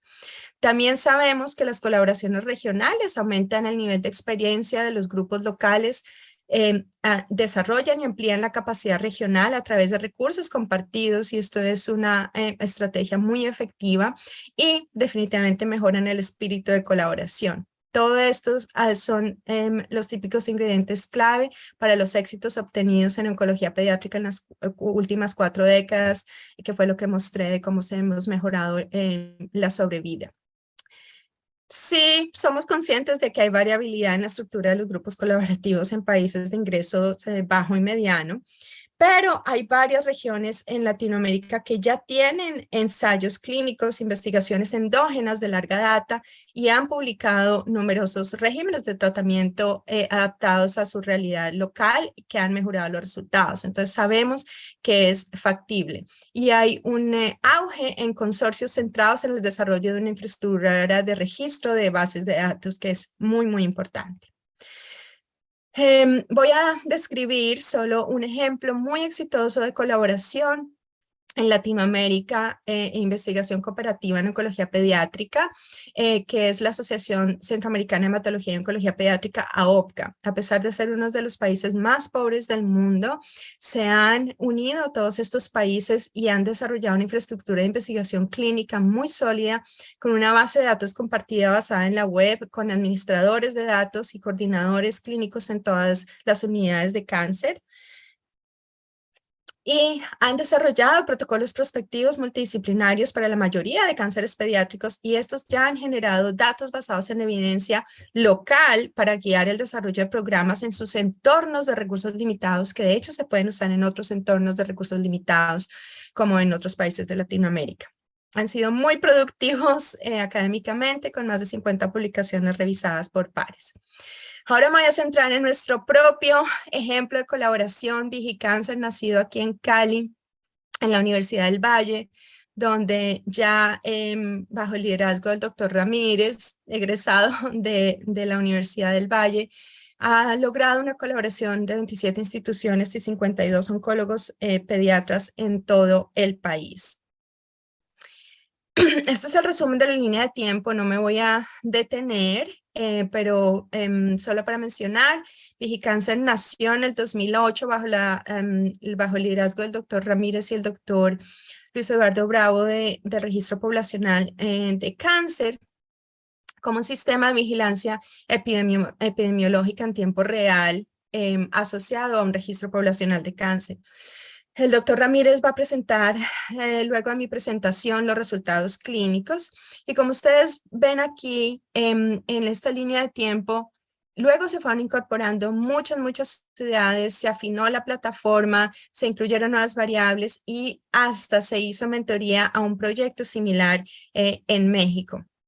Siguió creciendo Vigicáncer, el 2018 fue un año importante porque se pudo unir Bogotá y Medellín, las dos ciudades más grandes del país, y obviamente llegó la pandemia que a todos nos cambió la vida, pero Vigicáncer siguió sus operaciones a pesar de la pandemia y hubo una alianza muy exitosa y estratégica con la Asociación Colombiana de Hematología y Oncología Pediátrica, que es una asociación científica para lograr financiación. Entonces, realmente el modelo de Vigicáncer es un modelo muy único, muy exitoso, donde hay una colaboración con la academia, la Universidad del Valle, el Registro Poblacional de Cáncer, una fundación local, POEMA, que es la Asociación de Oncólogos y Hematólogos Pediatras, que se unieron para lograr Vigicáncer, una alianza estratégica con una asociación científica nacional para lograr financiación, y además de todo esto, Vigicáncer ha solicitado recursos al extranjero en becas, y ahí fue como yo me vinculé a Vigicáncer cuando fui invitada a ser una de las asesoras científicas de Vigicáncer por esta beca que se ganó Vigicáncer, dada por la Fundación Sanofi Espoir en Francia. Entonces, ¿para dónde vamos en Vigicáncer? La meta de Vigicáncer es seguir consolidando el sistema y transicionar a un consorcio colombiano para la investigación en oncología pediátrica, con grupos de trabajo por enfermedad muy definidos, con reactivación de protocolos de tratamiento nacionales, con adaptación e implementación de estos protocolos a las realidades locales de cada centro y con la meta mayor de medir los resultados para ver si estos protocolos han sido efectivos para mejorar la sobrevida. También seguir creciendo y seguir siendo modelo para otros sitios internacionalmente, en México y en República Dominicana. Ustedes aquí ven el crecimiento de Vigicáncer, cómo se ha ampliado de una manera tan importante que ya incluye más de la mitad del país. Y a marzo del 2022 se han inscrito en el proyecto Vigicáncer más de casi 8.000 niños con cáncer en el país, lo cual realmente es un éxito impresionante. ¿Cómo opera Vigicáncer desde el punto de vista de la investigación? La Fundación POEMA es quien custodia los datos, el doctor Ramírez es el encargado de analizar los datos y su interpretación y colaborar con los miembros clínicos de Vigicáncer para diseminación científica. La enfermera Vivian Piedrahita de la Universidad del Valle y la administradora Mónica Lotero son quienes están encargados de la implementación en las instituciones participantes y en la coordinación de los monitores clínicos y recolección de datos y en las alianzas con los investigadores locales. Ha sido muy importante para Vigicáncer tener lineamientos claros, por lo cual se ha diseñado un manual de flujo de información y publicaciones. Estos son ejemplos de todas las publicaciones exitosas del grupo cooperativo de Vigicáncer. Este año en Barcelona, el doctor Ramírez y colaboradores van a presentar resultados en el Congreso Mundial de Oncología Pediátrica. También lo hicieron el año pasado y los años anteriores. en Francia, en Japón, en China, en el Reino Unido. Y de nuevo ha sido un grupo muy, muy productivo científicamente, con 9 publicaciones a la fecha indexadas en revistas internacionales. Estos son algunos de los manuscritos más significativos que han sido citados de una manera importante, y este es el manuscrito más importante de Vigicáncer hasta la fecha, donde se hizo una descripción del modelo de vigilancia epidemiológica para niños con cáncer en tiempo real, publicado en la revista más importante de salud global de oncología en este momento en el mundo. También una colaboración académica con Colombia Médica, la revista de la Universidad del Valle, entonces también ha habido un énfasis en diseminación local. El Grupo Cooperativo de Investigación de Vigicáncer ha tenido muchos éxitos y reconocimientos, tanto nacionales como internacionales. El más importante de ellos ha sido el Premio Mundial de Oncología Pediátrica, dado por la Sociedad Internacional de Oncología Pediátrica el año pasado. Es la primera vez en los 53 años de este premio que es ganado por un grupo de investigadores colombianos, y el premio fue dado al mejor trabajo de investigación en salud global. Realmente esto es un logro impresionante para el país y para la Universidad del Valle. Aquí están reconocidos todos los colaboradores de este grupo cooperativo de investigación, que hemos aprendido tanto en Latinoamérica como localmente. Los resultados publicados de los grupos cooperativos en países de ingresos mediano y bajo muestran que realmente la atención en cáncer y los resultados clínicos mejoran cuando trabajamos en colaboración, independientemente del ingreso del país. Y la creación de registros poblacionales y hospitalarios y los estudios de investigación sí se pueden incorporar dentro del tratamiento estandarizado del cáncer, entonces no son excluyentes y podemos hacer estas investigaciones clínicamente. El seguimiento de resultados del tratamiento evalúa los resultados clínicos y permite adaptaciones a los tratamientos en tiempo real, y esto es lo que va a presentar el doctor Ramírez en un momento, y definitivamente Vigicáncer es un ejemplo claro y palpable de que esto es posible. Y el desarrollo de infraestructura, cultura organizacional y manejo de soporte para la ejecución cooperativa de los protocolos mejora aún más los resultados clínicos. Entonces hay beneficios adicionales. La infraestructura requiere una inversión longitudinal sostenida por las instituciones, asociaciones y fundaciones locales. Esto es algo que necesitamos lograr a largo plazo. Y el diseño de regímenes de tratamiento adaptados es más factible cuando todas las partes interesadas locales se integran en el proceso de ensayo clínico. Entonces realmente tenemos que transicionar a guías de tratamiento a tener un proceso de ensayo clínico como parte de una investigación clínica. Muy importante evaluar las condiciones en cada centro y luego adaptar la intensidad de los regímenes a las realidades locales. Y esto no es solo para oncología, sino para todas las enfermedades pediátricas. ¿Cómo lo logramos? Es clave involucrar a todos los interesados en la creación de una infraestructura y protocolos, procesos para la formación de grupos de colaboración sostenibles. Muy importante el análisis situacional de cada centro como un primer paso para enfocar la implementación e incluirla en la planificación estratégica. También es muy importante para afianzar las relaciones de cooperación. Es muy importante también identificar las partes interesadas institucionales, locales, para garantizar una participación activa de todas las partes. ¿Y qué ganaremos? Mejorar la sobrevida de nuestros niños, especialmente en nuestro caso como oncólogos pediatras con cáncer, pero en realidad en todas las enfermedades pediátricas. Ganamos una mayor productividad de investigación en los grupos de colaboración. Esto se ha visto en todos los países. Y un beneficio importante es el mapeo y la movilización de recursos disponibles de atención, que nos ayuda a superar los desafíos de operar en áreas de escasos recursos. Sabemos que los países de ingreso bajo y medio pues no tienen los mismos recursos de los países de ingreso alto.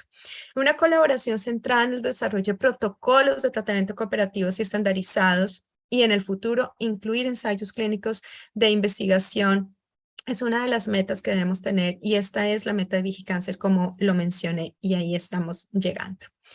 Quería finalizar mencionando brevemente sobre la importancia de la revisión ética y la importancia de trabajar en conjunto con los comités de ética de cada institución para asegurar la legitimidad de la investigación humana. los comités de ética han tenido gran auge recientemente en los países de ingreso bajo y medio y son quienes regulan toda la investigación para que sea éticamente sólida.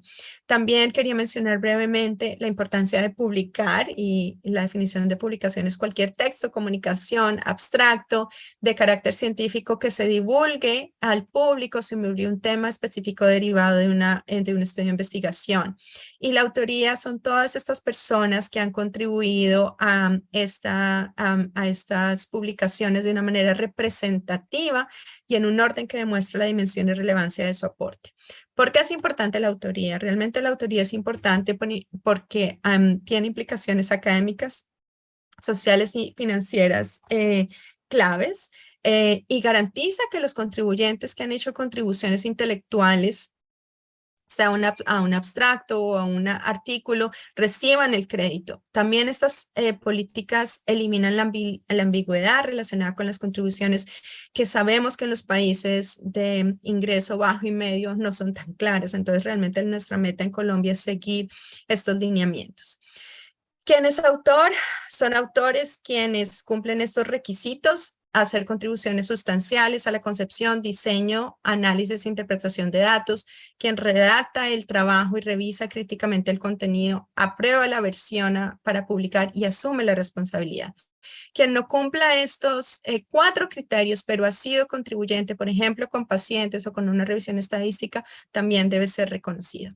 Ya hay lineamientos y guías para seguir estos procesos de investigación clínica en países de ingreso bajo y mediano y todo depende de las capacidades locales. Entonces, ya esto está escrito, simplemente necesitamos seguir las líneas. Ya para terminar, quería destacar cuáles han sido algunas de las barreras para investigación exitosa en países de ingreso bajo y mediano.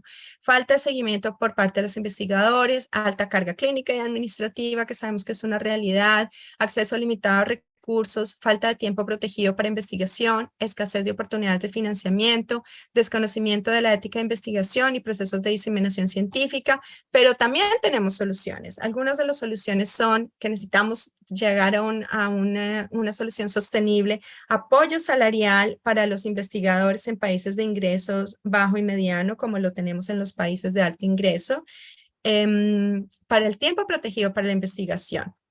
Entrenamiento para la adquisición de habilidades necesarias para llevar a cabo investigaciones significativas que influyen en las políticas nacionales y en las políticas globales, comprensión del contexto local para lograr colaboraciones académicas sostenibles y apoyo y promoción de diseminación científica en nuestros países. ¿Cuáles son los beneficios de colaboración entre, por ejemplo, investigadores de países de ingresos bajo y medio, investigadores de países de ingreso alto? Un intercambio bidireccional de conocimientos, perspectivas variadas, acceso a recursos, conexiones personales a largo plazo entre los colaboradores. Yo tenía una experiencia extraordinaria con el equipo de Vigicáncer, aumento de publicaciones y oportunidades de avance personal. Esto es una realidad. Áreas de énfasis para mejorar desarrollo de capacidades de investigación en los investigadores de países de ingresos bajos y medios. Es importante enfocarse en la comunicación clara y frecuente, participación de todos los investigadores en el diseño de la investigación, toma de decisiones compartida y consideración del contexto local. Esto es bastante importante.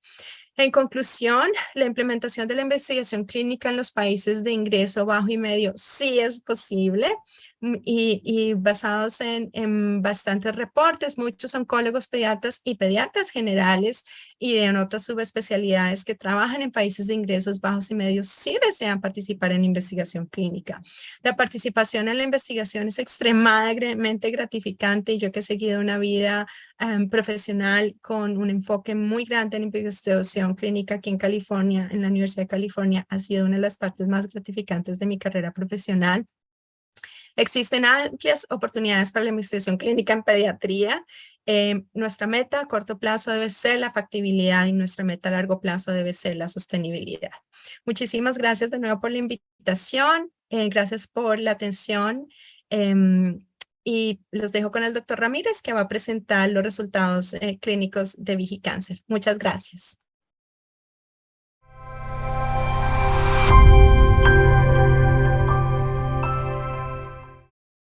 Continuamos ahora con el doctor Oscar Ramírez. Él es pediatra de la promoción 1998 Univalle y hemato-oncólogo pediatra. Actualmente trabaja en la clínica en Banaco de Cali, Colombia, quien nos hablará sobre el tema entendiendo los resultados clínicos de los niños con cáncer en Colombia. Bienvenido, doctor Oscar. Bueno, en primera instancia quisiera agradecer al Departamento de Pediatría de la Universidad del Valle por invitarme a participar en las controversias pediátricas 2022, Dr. Julio César Reina.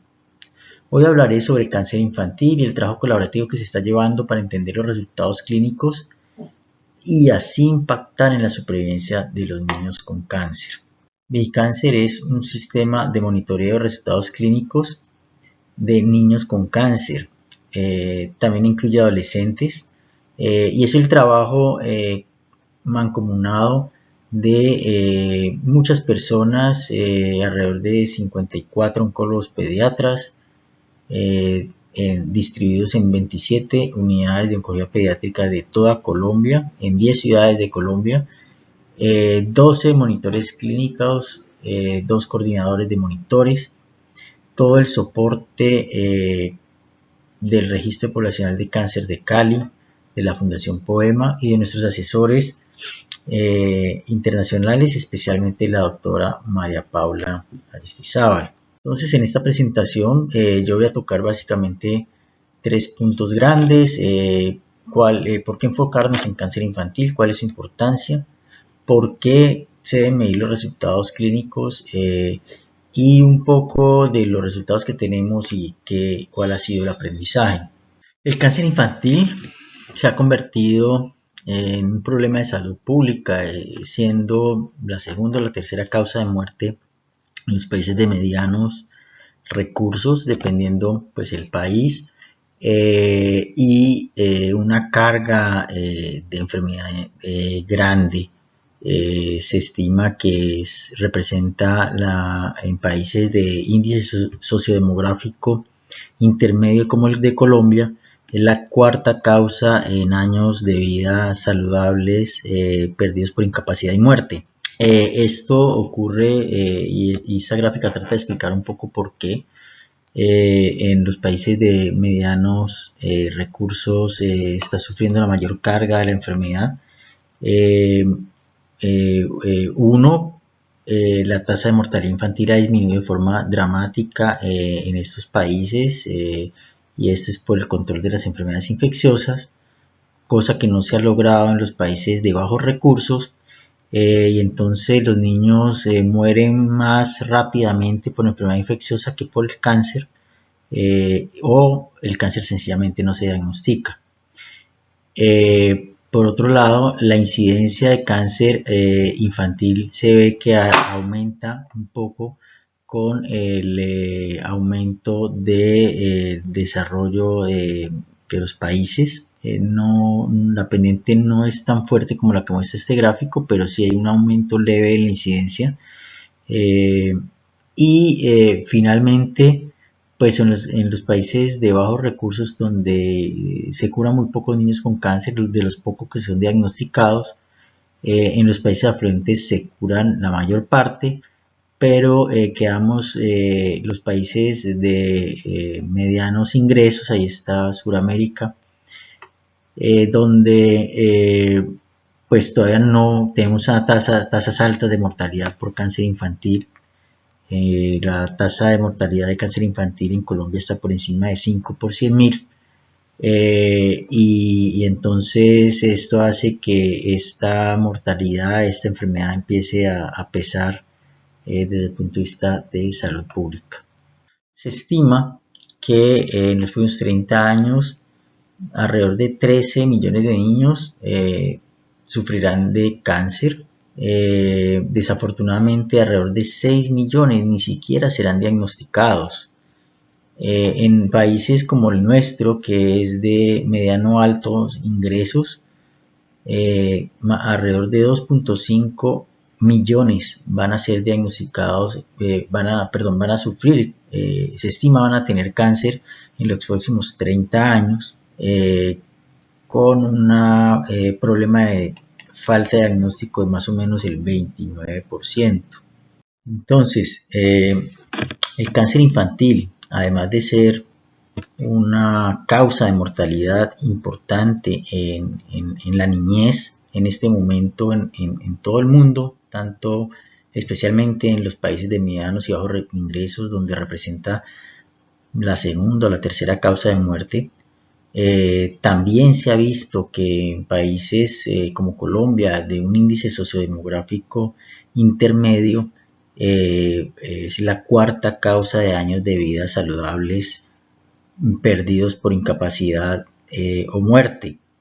Pero además de todo esto, el tratamiento del cáncer infantil es altamente costo efectivo, dado que el potencial de curación es muy alto.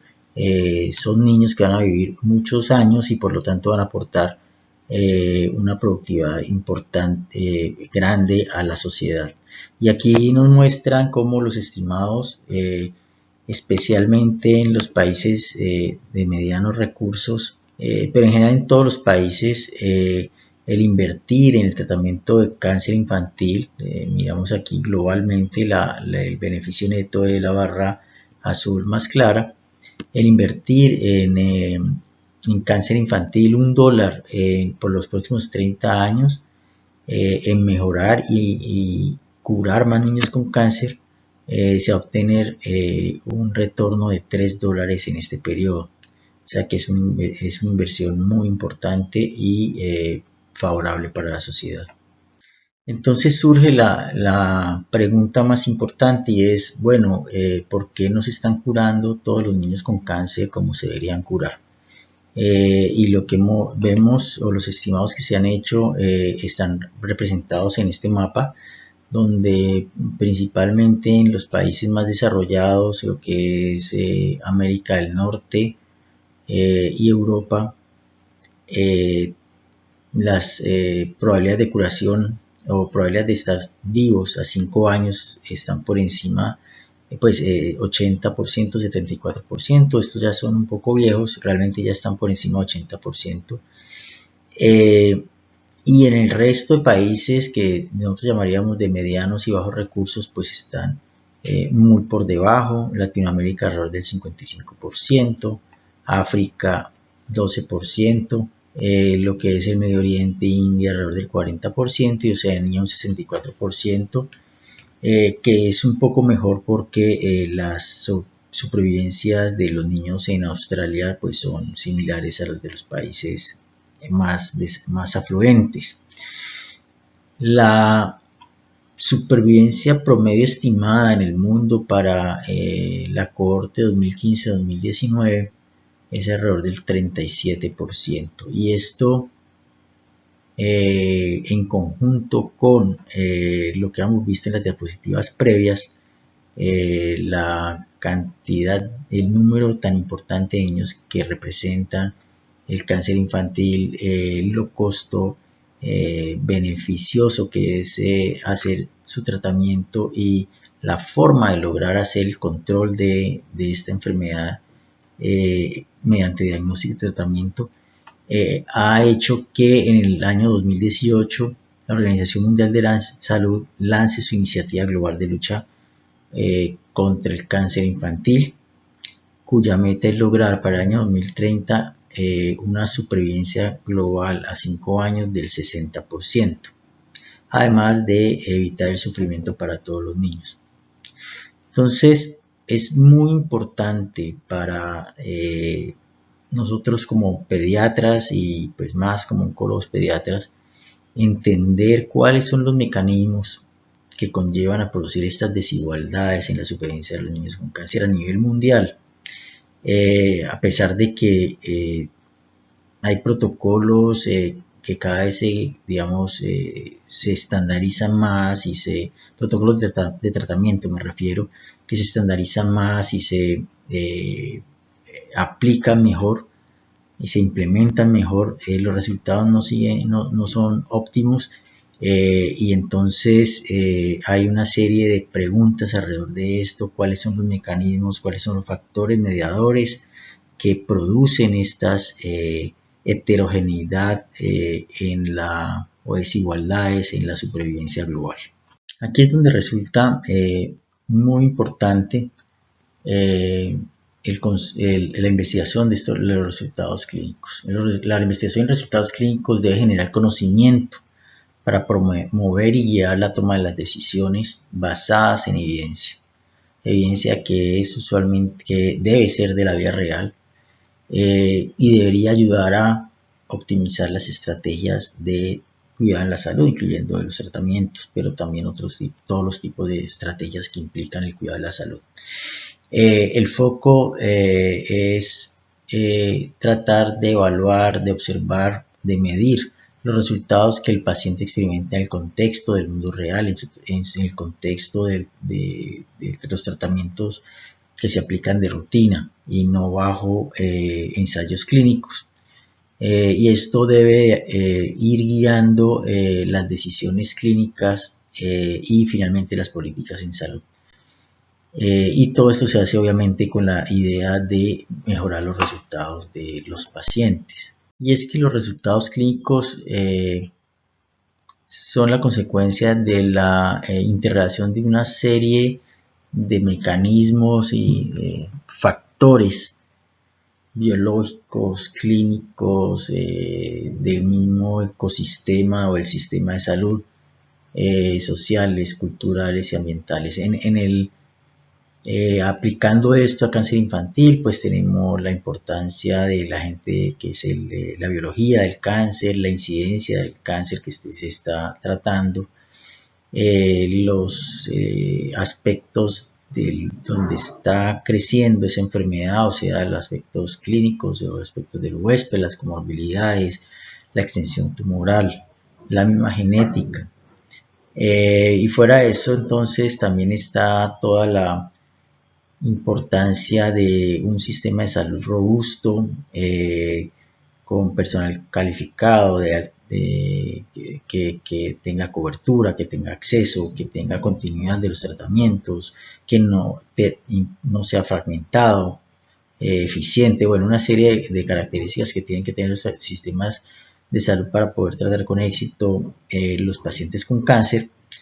Y además vienen toda una serie de factores ya más sociales, de creencias, de apoyo social, de redes sociales, de educación, que hacen que estos tratamientos complejos se puedan llevar a cabo. Bueno, Vigicáncer inició su actividad en el año 2009, se originó en la ciudad de Cali. Y como en esta gráfica, el número de casos ha aumentado progresivamente a medida que hemos logrado la colaboración de otras ciudades, y especialmente desde el año 2018 crece de forma muy importante, dado que entran ciudades grandes como Bogotá y Medellín. Para el diciembre del 2021 teníamos registrados 2.614 casos. Aquí de pronto es importante hacer un paréntesis y para una definición que es que llamaremos cáncer infantil o cáncer del niño si ocurre en menores de 15 años y adolescentes entre los 15 y los 18.9 años. Entonces, cuando hablemos de niños van a ser los menores de 15 años, y la distribución se muestra aquí según la Calificación Internacional de Cáncer Infantil en su versión 3. Es una distribución en general es muy parecida a la de otros países, donde las neoplasias hematolinfoides predominan, básicamente casi la mitad de los casos, principalmente entre leucemias, alrededor del 45%, linfomas 11%, tumores cerebrales un 15%. Los tumores cerebrales son la segundo tumor más frecuente de cáncer en niños. En general, ya hay países afluentes donde se ha convertido la primera causa. En nuestros países sigue siendo la segunda causa. Entonces, leucemias, tumores cerebrales, linfomas, y luego vienen los tumores, lo que nosotros llamamos los tumores sólidos extracraneanos. Todavía este 15% de tumores del sistema nervioso central es un poco subestimado, y aquí hay casos de tumores cerebrales que no estamos o no se están diagnosticando o no los estamos pudiendo captar. Posiblemente la segunda causa sea más frecuente, dado que son pacientes que todavía siguen siendo tratados por, pues se tratan por neurocirugía y muchas veces no llegan al oncólogo pediatra, entonces nos cuesta trabajo su registro. En cuanto a los tumores sólidos extracraneanos, es muy llamativo la frecuencia del neuroblastoma, que en los países afluentes es el primer tipo de tumor extracraneano, el más frecuente. Para nosotros es relativamente bajo, el 3%. Y para nosotros los tumores óseos, inclusive no solamente en adolescentes, sino también en el niño, siguen siendo tumores óseos muy importantes. El adolescente tiene una distribución más típica con tumores de su edad, donde sobresalen los tumores óseos, bueno, los linfomas, ¿cierto? Sobre todo el linfoma Hodgkin en ese punto. Los tumores óseos, los tumores óseos que están asociados al crecimiento rápido del adolescente, y los tumores germinales, principalmente asociados pues a la pubertad. Entonces, uno de los factores que más impacta la supervivencia en el cáncer del niño y del adolescente de la edad, aquí vemos la diferencia que hay entre la supervivencia a 5 años del niño con respecto al adolescente. En todas partes se describe cómo el adolescente tiene peores resultados, pero el impacto de la edad no solamente es entre niños y adolescentes, sino entre menores de 1 año, y dependiendo también del tipo de tumor que uno esté estudiando, la edad tiene algún tipo de impacto. Una de las cosas que encontramos es que las ciudades que registran menos casos, en este caso están divididas en ciudades que tienen menos de 100 casos por año y más de 100 casos por año. Las ciudades que tienen más de 100 casos por año tienen una mejor supervivencia, significativamente mejor supervivencia, más o menos 5% más a 5 años que los menores que registran menos de 100 casos, y eso es lógico pensarlo, dado que mientras menos pacientes registren, o sea, pacientes atiendan, menos seguramente recursos van a tener para atender a esos pacientes que requieren alta complejidad en la mayor parte de sus atenciones, no en todas.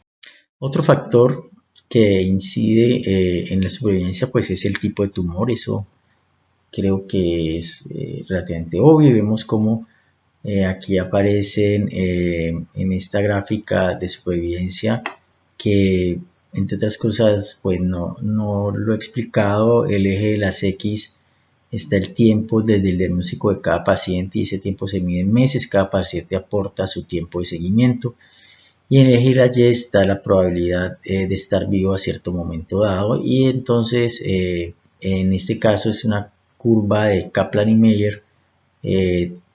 Por el método de Kaplan y Meier se va dibujando esta curva y se pueden estimar pues directamente la supervivencia que está teniendo todo el grupo que está experimentando la experiencia. En este caso entonces vemos que el azul son los tumores hematolinfoides, que tradicionalmente son los que mejor les ha ido, y en rojo los tumores del sistema nervioso central, que en general son los de peor pronóstico, y vemos cómo hay diferencias pues en estas sobrevidas. Bueno, entonces la supervivencia no solamente, o sea, difiere por los diferentes grupos tumorales, pero a su vez en cada grupo tumoral pueden haber diferencias, y este es solamente un ejemplo de Cali, como la progresión en la supervivencia por grupo tumoral en el tiempo es completamente diferente. Vemos que, por ejemplo, para entonces linfoides, en el periodo de la línea roja, que es 2009 a 2013, comparado con 2014 a 2018, pues hay un incremento muy importante en la supervivencia. más del 10%. En tumores cerebrales también un incremento que no es tan claro, es un poco más pequeño, pero lo hay, mientras que en tumores sólidos extracraneanos realmente no hay esa diferencia. Y esto es diferente en las ciudades, en cada ciudad que hemos visto. Entonces es muy importante también la información local de lo que pasa en cada una de las ciudades. Uno de los determinantes de la supervivencia que encontramos muy tempranamente aquí en Cali y pues está también descrito en otros países es el tipo de aseguramiento que tenga la persona. En Cali vimos y finalmente se publicó en este artículo cómo había una desigualdad en la supervivencia muy grande si era el régimen contributivo o el régimen subsidiado o población pobre no asegurada, y que esa diferencia se mantenía ya sea que fuera en tumores hematolinfoides o en tumores sólidos. Esas brechas de supervivencia eran un poco menores en tumores sólidos, pero igual se mantenían. Y podíamos tener una diferencia tan grande como para hematolinfoides en la población pobre no asegurada del 28%, comparada con la contributiva del 68%, esto en niños. Entonces, esta desigualdad en la supervivencia que hemos encontrado en Cali y se había discutido ya inclusive previamente a la publicación que les he descrito, generó mucha controversia en cuanto a si era un fenómeno solo de Cali o también era un fenómeno extrapolable a otras ciudades de Colombia. Con el crecimiento de Vigicáncer a las otras ciudades pudimos extender esta observación y el resultado es que sí hay una diferencia, la desigualdad permanece, es más o menos del 11%.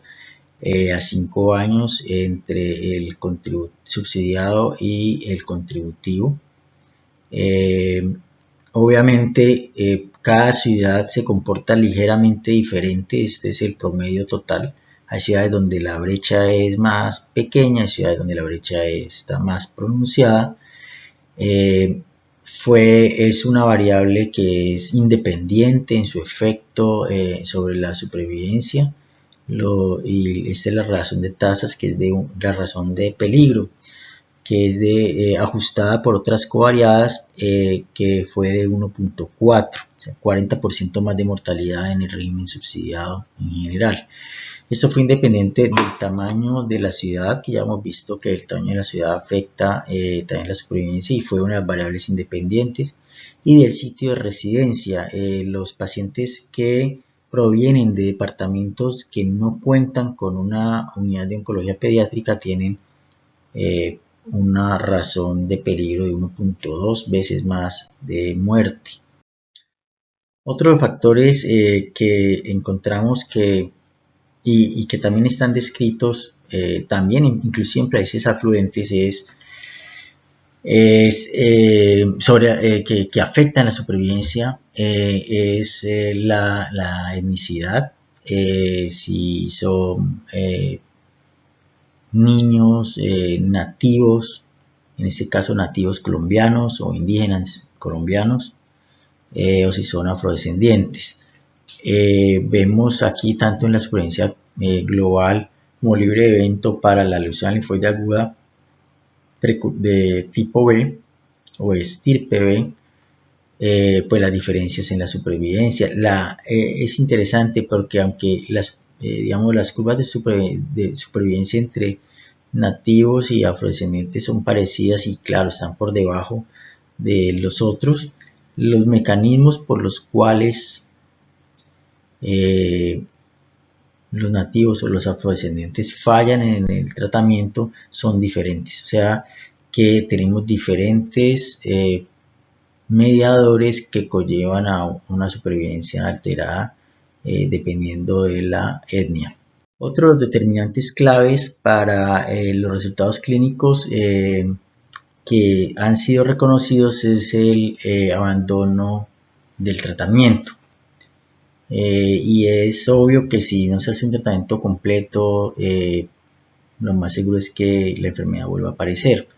Y eso es lo que muestra más o menos, o lo que sabemos, pues la la persona con cáncer que no se haga un tratamiento completo, pues tiene más riesgo de fallecer por su cáncer, por una recaída de su cáncer. Lo que vemos aquí en esta gráfica, y esta es de Cali, es una corte un poco más vieja, y esto ha cambiado en el tiempo, pero digamos esto era lo que veíamos en Cali hace unos 5 años, donde había una diferencia muy grande en la incidencia acumulada de abandono según el régimen de aseguramiento, el subcontributivo está alrededor del 4%, mientras que el subsidiado en 22% y la población por no asegurada pues mucho más alta, 35%. Y esto obviamente impacta de forma directa a la supervivencia, porque un paciente que abandona, como les digo, va a recaer y va a ser más difícil luego de tratar esa enfermedad, va a existir resistencia a los tratamientos, a la quimioterapia y posiblemente lo más seguro es que fallezca de su enfermedad. Y este es un ejemplo tomado de tumor de Wilms en Cali, que es un ejemplo interesante, y es como en tumor de Wilms uno de los contribuyentes para morir en el tratamiento de un cáncer, y especialmente en cáncer infantil donde los tratamientos son intensivos, es la mortalidad tóxica. Sin embargo, pues el tratamiento del tumor de Wilms no es tan tóxico, y vemos aquí que la mortalidad, la incidencia acumulada de mortalidad realmente es pequeña.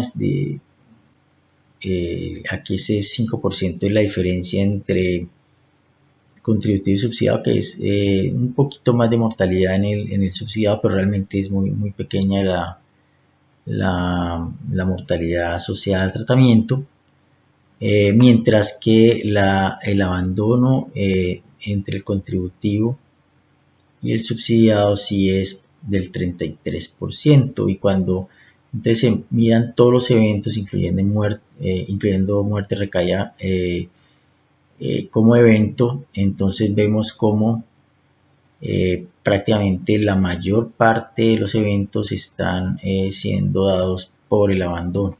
O sea que el tumor de Wilms, la diferencia o la desigualdad entre los regímenes de aseguramiento está dada principalmente por el abandono de estos pacientes al tratamiento, un abandono prematuro y recaídas posteriores, y no tanto a los problemas de toxicidad. Esa es la importancia de ir conociendo tumor a tumor cómo se comporta estas variables o factores que inciden sobre los resultados clínicos. Bueno, y ya para concluir, pues es muy importante aclarar los mecanismos que hacen la mediación de estas disparidades en la supervivencia, para conocerlos, poder incidir sobre ellos y poder mejorar esta supervivencia. Que el sistema de monitoreo de resultados clínicos de niños con cáncer es una fuente que cada vez es más relevante, nos está dando información muy importante, que es un esfuerzo mediano y principalmente a largo plazo, que ya está comenzando a ayudarnos a tener una línea de base de lo que es la supervivencia en Colombia, en cada una de las ciudades, sino también ya empezamos a conocer algunos determinantes que impactan esa supervivencia y cómo tienen algunas diferencias, cada ciudad tiene sus particularidades. Y nuevamente el trabajo colaborativo para esto es fundamental. Es fundamental aprender de cada uno de los niños y adolescentes que resultan con este diagnóstico. Cada niño que nosotros incluimos en el registro, en el sistema, le hacemos el monitoreo, es un niño que nos está enseñando directamente de su experiencia cómo mejorar en su tratamiento, en su cuidado. Bueno, agradezco mucho su atención. Gracias. Muchas gracias por su presentación, doctor Oscar. De esta forma terminamos la sesión, el bloque de urgencias y oncohematología pediátrica.